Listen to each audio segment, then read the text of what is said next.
Welcome back to Harrelson Trumpets, and today we are going to be looking at some of the most overpriced and overrated mouthpieces on the used market. And I should say on the new market as well, except some of these are vintage. So before I continue, I know a lot of people are going to say, oh, well, you're biased because you sell mouthpieces. Well, let me tell you this. I may be biased, but the reasons that I've chosen these as the most overrated and overpriced has nothing to do with my bias. It has everything to do with functionality, and the playability of the mouthpiece, the innovation of the mouthpiece, and the rarity, okay? A lot of people think these mouthpieces are very innovative and very rare, and I'm not picking on any particular brand. I'm literally letting you guys know you're probably paying too much money for something you can get somewhere else. And I'm not saying for me, because I don't make these. So I don't even compete with solid mouthpieces.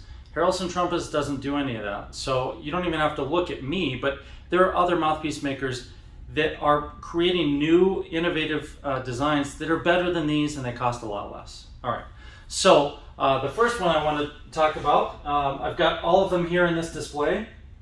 First one is this Vincent Bach Corp Mount Vernon 11.5C. Now, there's nothing wrong with the 11.5C size, but a lot of people believe that the Corporation Bach mouthpieces are for some reason worth a ton of money. And this just started during the pandemic. Before the pandemic, I don't think this was really happening. I have no idea what happened, but there's some misinformation out there. A lot of people think the Corporation Bach mouthpieces are rare.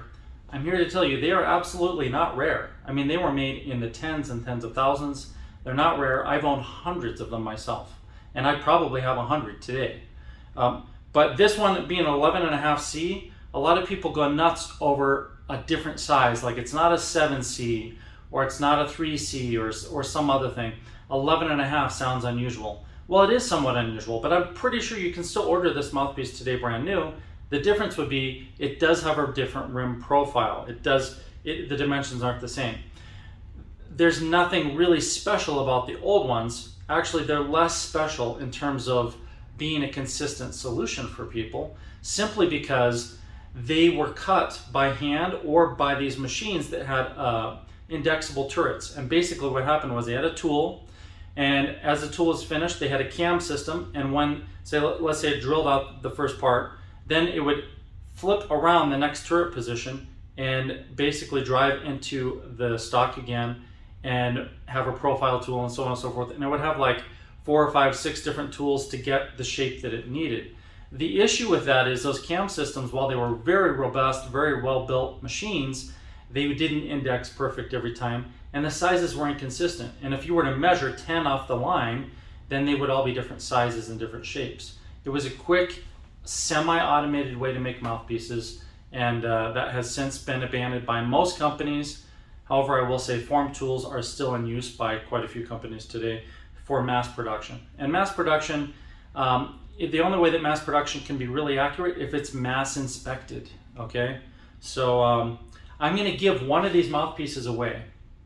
So we've got the 5, I'm gonna give one of them away. You need to check out all my videos and find out which one it is, all right? So I'm not gonna tell you here, but I'm gonna say that someone's gonna comment on the video and they're gonna get the mouthpiece because I'm gonna decide that I like their comment. That's it. There's no, stars aligning anything else. You just write a comment that I think adds value to this conversation, and I will give you one of these mouthpieces.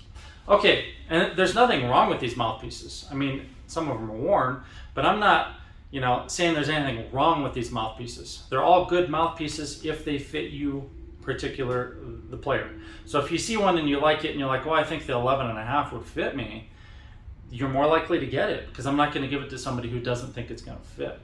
All right, so this is the 11.5C. And this one has the Mount Vernon on it. Now, Mount Vernon mouthpieces are more rare than the standard Corp. So let me read it again. It says, Vincent Bach Corp, no dot, Mount Vernon, NY, which is New York, 11.5C. Okay, it basically fills up the whole outside perimeter of the mouthpiece with stamping.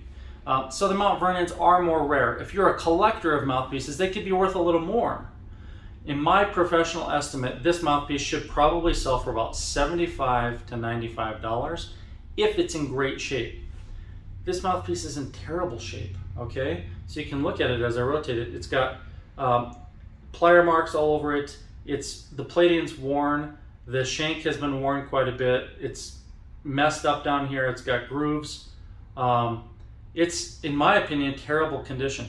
So if you guys want to value mouthpieces and understand what you're buying and not overinflate the market, then what you need to do is buy stuff that's in really good condition. This is only worth $95 if it looks immaculate. It would be worth maybe $120 to $150 if it had the original box in great condition. Okay, so the box adds value. The condition adds value. Without those two things, we lose a lot of value. Literally, the value of this is cut in half. Unless it happens to be a mouthpiece you could actually play, it's not worth much. It's probably worth $35 to $50. I'm talking about a Mount Vernon Bach mouthpiece. They're only worth $50 max if they're worn out. You'd have to spend $30 to $50 minimum to have this refinished just to make it playable. And even then, you could just buy another mouthpiece that's on the market, brand new, that's made by a custom maker. And again, not me, one of my colleagues, and they could make you something that's gonna fit better, it's gonna fit you better, and it's going to be a better solution, and it would be brand new. So unless you're a collector, I wouldn't recommend buying one of these. If you are a collector, unless you like to collect stuff that's all beat up and abused, I wouldn't buy it either. Okay, we'll go on to the next one. This one is in very good shape. I mean, it looks very nice. And this is the Vincent Bach Corp with a dot 7CW. So now I've seen some of these go for over $100. And it kind of blows my mind because there really shouldn't be much difference between this mouthpiece and a Bach 7CW today, a brand new one. Now, if you like the word Corp, because it was corporation, great, that's great for you, but it doesn't add any value. And I have other videos that I'll be putting out, and some that I've already done years ago, that are going to we'll scan these mouthpieces and we'll show you the differences between a Bach Corp 7CW and a 7C, and a new 7C and a Mount Vernon 7C, and like a Bronx 7C. I mean, I have all those. I have so many Bach mouthpieces, it's ridiculous. And I've been lucky enough to own and play some of the earliest Bach trumpets and mouthpieces that have ever existed, all the way back into the early 20s. So, you know, I literally, for a while, I had in my possession Bach trumpet number 25. It was the first 25 lead pipe, the first 25 bell. Every single piston is stamped 25, the serial number is 25. It played in the key of B flat and A. So, I mean, I am basically someone who's a historian in some ways of Bach and vintage instruments and mouthpieces, primarily coming from the direction of being an innovator and a manufacturer and a trumpet player. So for me, the reason I studied all these things is because I wanted to understand what Bach knew and what he was designing and why and how he manufactured things. And I know for a fact that most of these were manufactured in such a way that there's a variance in the tolerance, and the tolerance is maybe much wider than we would have in manufacturing today, which means they're not all the same. But this is a Bach 7CW. Don't be fooled into thinking that because it has a W on the end, somehow it's more rare or more exciting. It technically is more rare, but again, unless it fits you, it's not really the right mouthpiece, so I wouldn't be spending a lot of money on it. What do you think the value is of a Bach Corp 7CW? What do you think? Okay, I'll tell you this. It should really be the same price as the same condition Bach 7CW that you find that doesn't say Corp. They're the same price. They're worth the same amount of money. Okay, the next one, Monette. This is a Monette C4 S3. Okay, so I looked these up. Now, I've owned hundreds of Monette mouthpieces. We've scanned hundreds of them. I can show you the scans here so you can see. Check it out. These are scans of some of the mouthpieces that we have scanned. We have 3 entire binders that look like this. They're just full of scans. And we scan them on this machine, the CMM. And that's a coordinate measuring machine. This one's a very inexpensive version of a coordinate measuring machine, but still these run like $30,000 to $40,000 new. So it's not a cheap machine. And they are accurate to 1/10,000th of an inch, even though we don't try to get to that kind of accuracy. But we have scanned these mouthpieces, and we have another laser scanner that we can show you in some of our videos, where it's not quite as tight of a tolerance, but we can quickly get an idea of the profile and the tolerances, and know what it's worth and what it's like. So why do people spend $350 for a new Monette mouthpiece? And even more than that, this is just this series, right? Because he has a few different series out. And why do used Monette mouthpieces sell for between $150 and $300? Do you ever wonder why? Well, I'm here to tell you that the reason people spend so much money on them is because of the name. It's just because of the brand name. There is no special thing about Monette mouthpieces that somehow makes them better than all other mouthpieces. With that said, Monette mouthpieces are better than most, okay? So I'll say this, Monette mouthpieces are extremely good, but I don't think they're $350 good, and I'll tell you why.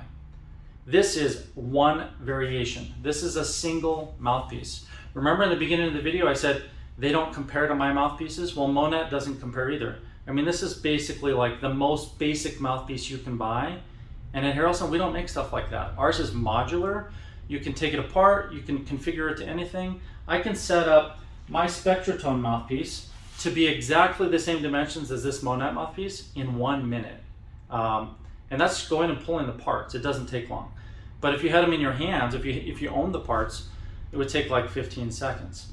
If you wanted to make the SpectraTone or the 5mm series play like the 7CW, again, it would only take under a minute to do. Our mouthpieces can be any mouthpiece. Our mouthpieces are more efficient, so they don't compare. And that's why I'm saying, because they don't compare, the price doesn't make sense. A SpectraTone mouthpiece is $350, and you get to do anything you want with it. This, you're stuck.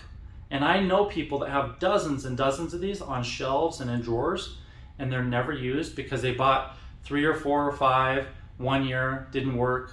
None of them really fit. They bought 3 or 4 or 5 the next year, and they did that for year after year after year, and I'm not kidding. These people literally have spent $2,000 a year on mouthpieces from Monette, and they have literally spent 10 grand on mouthpieces, and they try to resell them, and they want to tell you they're rare and they're expensive and they're great, even though they're not keeping them. How many Monette mouthpieces have you seen where somebody says, only been played for a few minutes? Well, do you ever wonder, that might be a red flag. If it's only played for a few minutes and it didn't work, why did they spend all that money on it? Okay, so are they worth a lot of money? Are they valuable mouthpieces? Are they well built? Yes, they're well built mouthpieces. Monette has really upped his game over the years. They used to not be that great because they were using manual machines, and they had the same problem as Bach, which was they literally had such loose tolerances that one B4 next to the other B4 would not be exactly the same. This is the C4, so technically it's designed for C trumpets.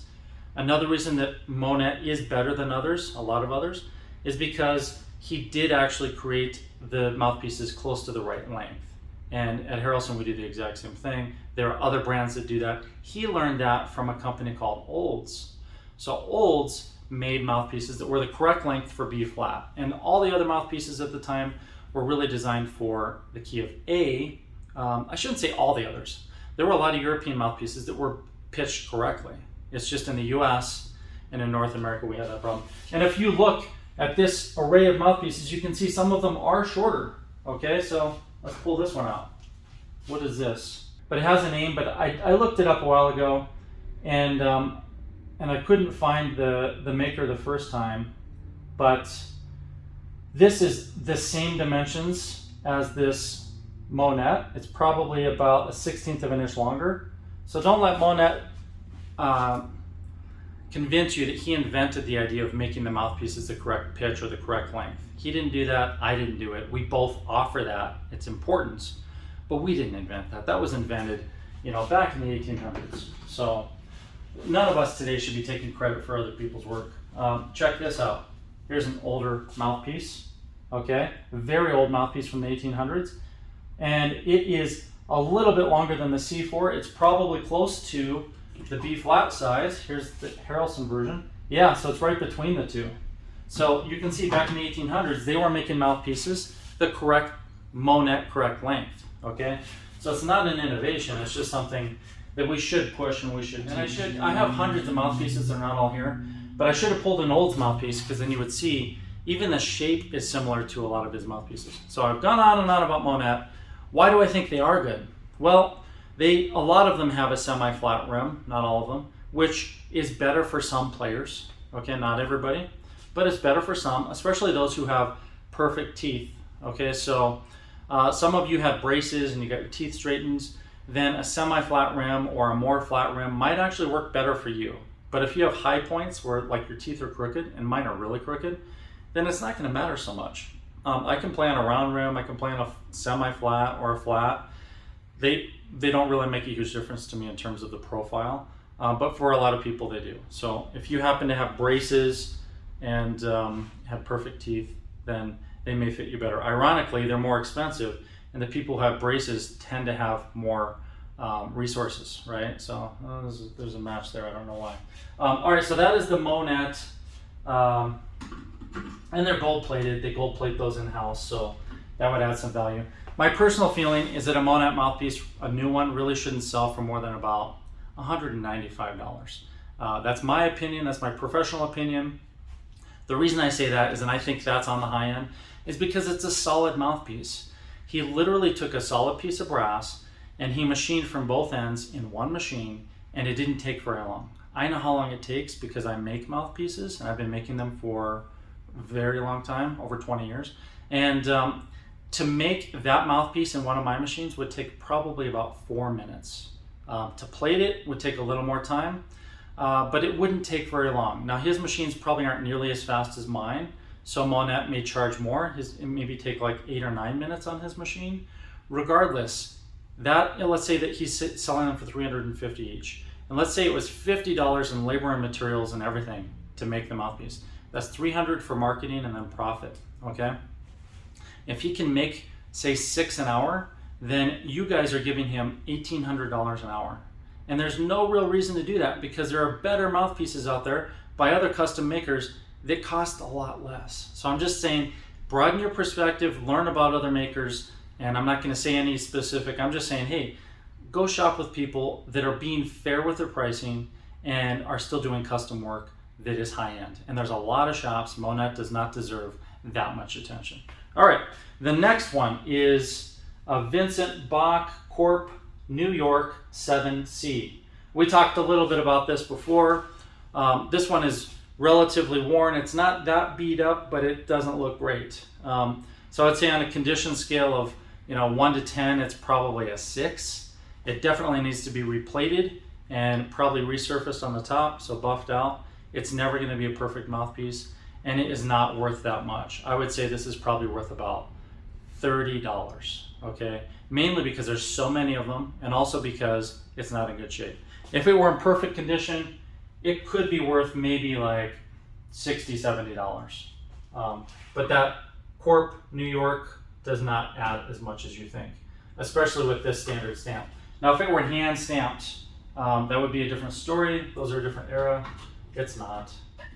All right, and the last one we're looking at, the Vincent Bach Corp with a dot 1C. You will not believe this. The reason I'm creating this video is because of this mouthpiece. All right, now I have a bunch of these, and I have different stampings of them. I have a whole bunch of 1Cs and 1.5Cs, and they're just Bach mouthpieces. In my mind, there's nothing really special about it. And I have some that are Mount Vernons, some that have the really fancy old big type Mount Vernons.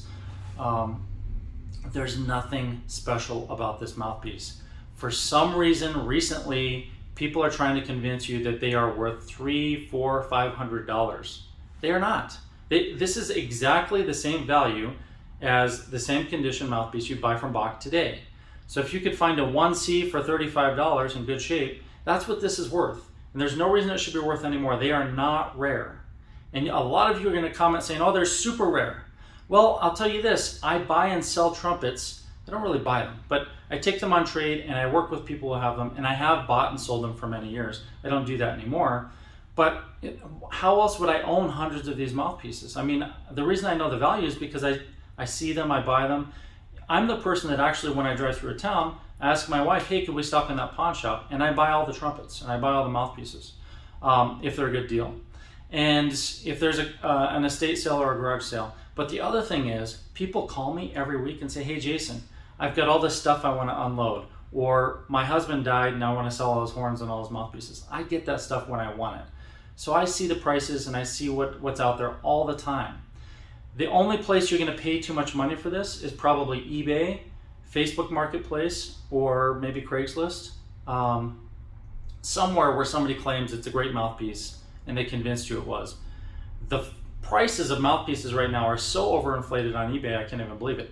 I was looking up how many mouthpieces are over $300 on eBay just recently, and I couldn't believe it. It was like page after page after page after page. Now, just 2 or 3 years ago, there were none. There were none over $300, except for maybe some overinflated Monettes, and I don't know what else. I mean, maybe something that was actually valuable and rare, which would have been something from the early 1800s, you know, a private maker in Boston or something. But they're not the same thing. That's a completely different realm. Those are for collectors and historians, and that's why they're valuable, because they truly are rare. But there's nothing rare about this mouthpiece. There are 10,000 of these out there, if not more. So don't believe that BS, because you guys are paying way too much money or being led to believe that they should cost that much when they really shouldn't.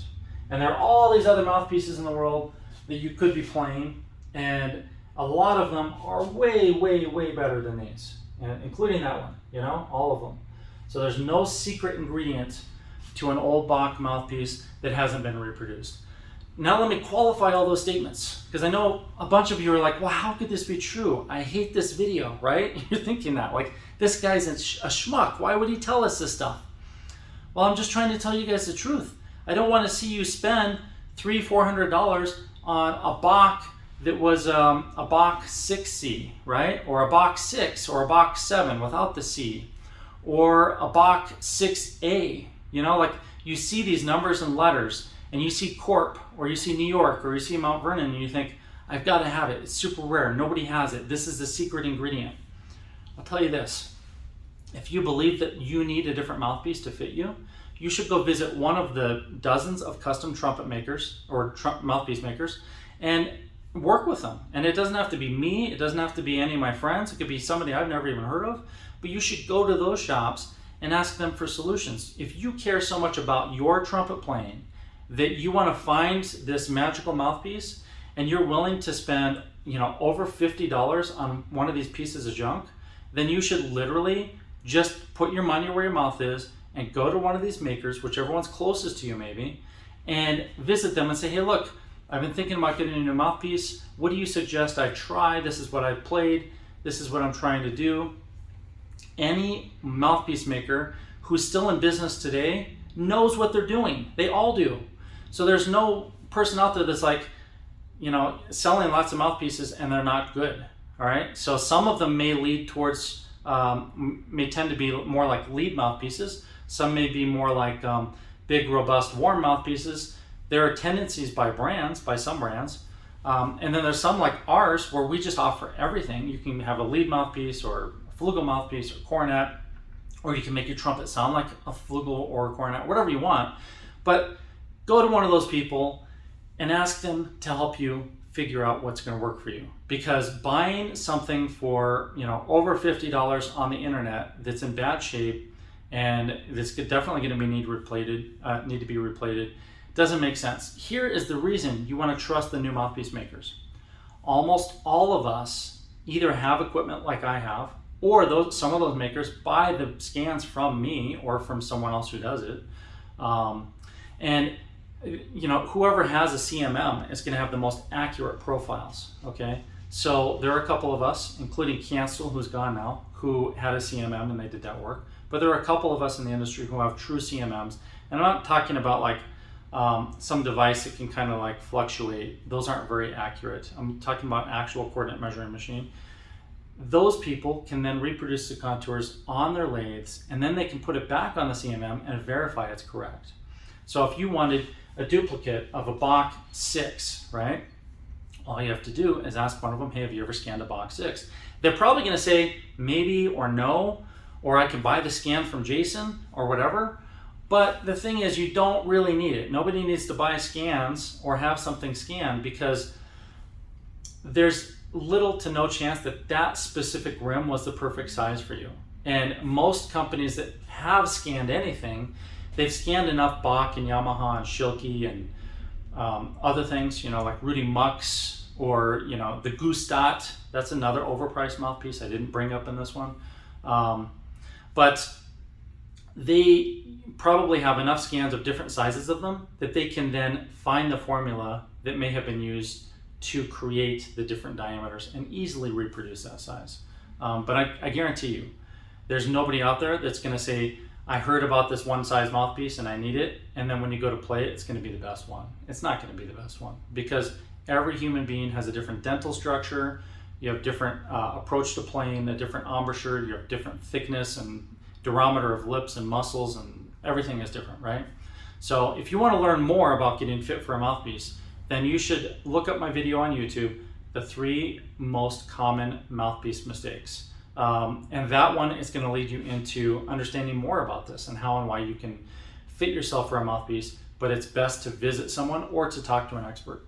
But I hate to see you guys continue to overinflate the market for these mouthpieces, because out of these 5 mouthpieces, we have these 2 that are the best condition, and they're not very valuable. I mean, you can buy this from another maker brand new for probably $150 instead of $350, you know? And then this one, you can buy brand new from Bach today. It's exactly the same as that one. So with all that said, if you guys are collectors and you love really cool collectible stuff, you should watch all of my videos, check on them, and make sure that you know, you get to learn as much as you can. If you know more than me, contribute and tell me what you know. Like I said, I'm giving one of those away, and the best comment to this video, the one that I think is the best, because I get to choose, is going to get one of the mouthpieces. If there's a specific size there that you think would fit you the best, then let me know. I want to thank you for watching these videos. I do spend a lot of time and energy researching and learning about these products for you, but truthfully, I've been doing this for so many years that it's just what I do. So there are things that I'm going to learn about mouthpieces on this wall, and the hundreds of more mouthpieces that we have that will go on the wall later. But the main thing is that we all learn this stuff together, and we get to share our knowledge. And once in a while, somebody will say, hey, you've got a Marcinkwitz, whatever. I actually knew the guy that made that, or I was the guy who worked in the shop. Rudy Muck, same thing. Like somebody one time said, hey, you know those Rudy Muck mouthpieces? I'm like, yeah. He says, you know, I used to know the guy who made them in the shop, and he'd sit there and just make them one after another, and whenever they were bad, he'd throw them in a bucket.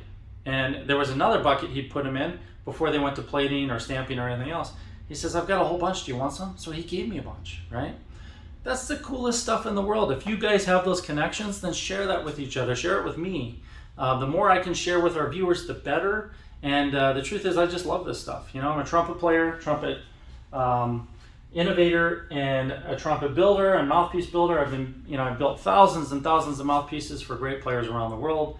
And same, I built thousands of trumpets. But I learned all this stuff from you guys and from the people who came before me. So Vincent Bach has my utmost respect. Dave Monette has my respect, even though he charges way too much money. Still, he's good at marketing, right?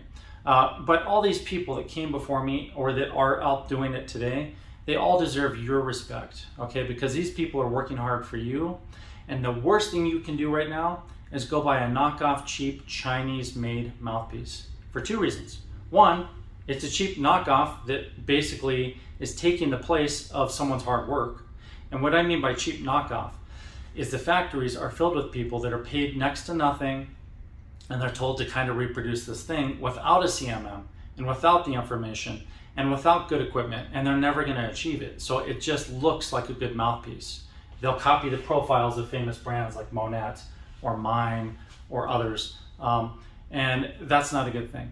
The other reason you don't want to work with those people or buy those cheap mouthpieces off of Amazon or eBay or anywhere else that sells cheap knockoffs, and you know them when you see them, is because those are not going to fit you anyhow. You're just going to throw money at something that's going to end up in a drawer. It's not going to work. Or if you continue to play on it, there's a very good chance, one, the plating will come off because it wasn't done well, but 2, that it really isn't going to fit you and it's going to hold you back. And I say that because if you really care enough to watch this video and spend your time watching my videos, you should care enough to go make enough extra money to buy a $150, $200 mouthpiece, you know, or buy a SpectraTone. I mean, I'm not going to not advertise my mouthpieces as well. We have the SpectraTone, which is going to be a Kickstarter that's coming out right now. And you can buy the yellow or the blue version and buy something like that, because with a SpectraTone, you can interchange all the parts. You get to, you know, talk to us whenever you have questions, and we can make, you know, professional expert recommendations, because that's what we do here. Or go buy one from one of the other mouthpiece makers that's just a solid piece. Either way, that's my rant. Thank you very much for watching. Best comment gets a mouthpiece. Remember, I'm giving away most of these mouthpieces, but you'll only know if you won one by commenting on the video, and two by watching the next videos. Okay, so I do not contact people and tell them that they won. There are scammers out there that will put little comments on YouTube and say, hey, you won a prize, and they usually do it with poor grammar. Just ignore those and report them, because they're not me. Unless it has my name on it, Harrelson Trumpets, and it'll come up in a box, then it wasn't me. So I'm not going to contact you that way. All winners will always be noted in the videos. Okay, so you'll be watching the video. Somewhere in the video will say, oh, by the way, today's winner is, and that person needs to do the following to get their mouthpiece or their trumpet.